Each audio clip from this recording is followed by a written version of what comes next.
Hello and welcome to Levant TV Headlines. Starting with Lebanon, families blocked roads in a bid to press the government to work to release their relatives held by militant groups from Syria. President Bashar al-Assad issued a decree appointing Rima al-Qaderi, chairperson of the Planning and International Cooperation Commission.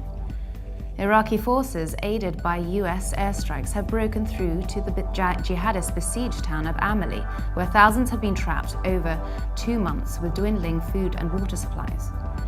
According to Deputy Prime Minister Bülent Arınç, Turkey's foreign ministry summoned the US charge d'affaires, currently Washington's most senior diplomat in Ankara, over a media report that the United States had spied on Turkey.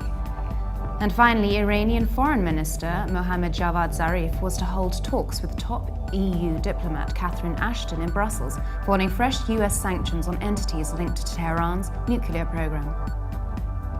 Now let's take a look at the top headlines in today's Middle Eastern papers.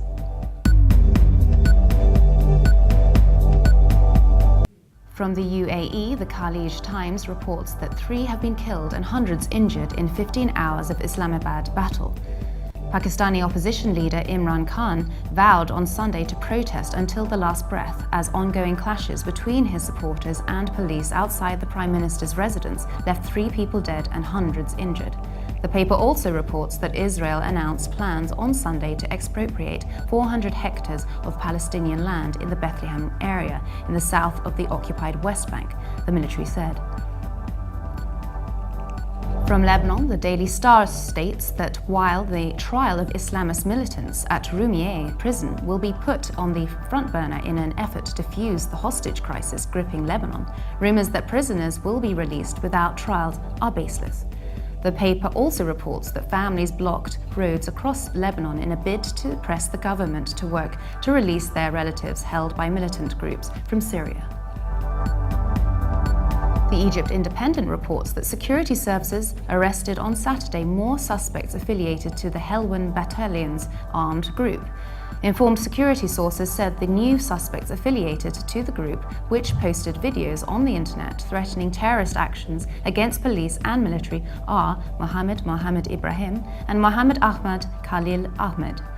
The paper also reports that the Justice Ministry has confirmed a huge accounting error when it estimated the judicial fee, previously estimated at 23 billion lira, while the correct fee was a mere 7,906 lira in a legal dispute over the rent of an apartment.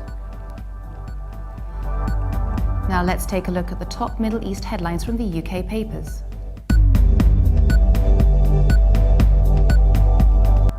The Independent states 2 senators have warned that President Obama needs to take action to stop Islamic State militants from targeting cities in America and Western Europe.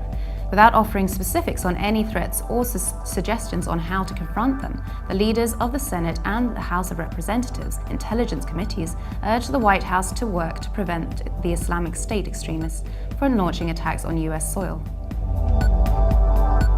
The Telegraph reports that Israel has announced the construction of its biggest settlement in 30 years, drawing Palestinian condemnation and a US rebuke. Almost 1,000 acres of land in the Et Zion Jewish settlement block near Bethlehem were declared state land on the instructions of the political echelon by the military-run civil administration. A State Department official in Washington called the move counterproductive to efforts to achieve a 2-state solution between Israel and the Palestinians. Now let's take a look at the top Middle East headlines in the international papers. The Global Times reports that US military forces continue to attack the Islamic State forces in North Iraq, using fighter and attack aircraft to conduct 2 airstrikes Sunday, according to a statement released by the US Army's Central Command. The 2 airstrikes include one near the Mosul Dam and the other near the town Amerli, home to thousands of Shia Turkoman minority people who have been cut off from receiving food, water and medical supplies for 2 months by ISIS forces.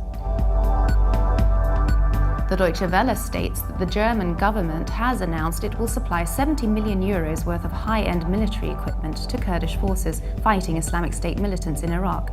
The German Defense Ministry said the arms, as well as protective gear and communications equipment, would be enough to supply 4,000 Kurdish Peshmerga fighters. And for more updates, please visit levant.tv.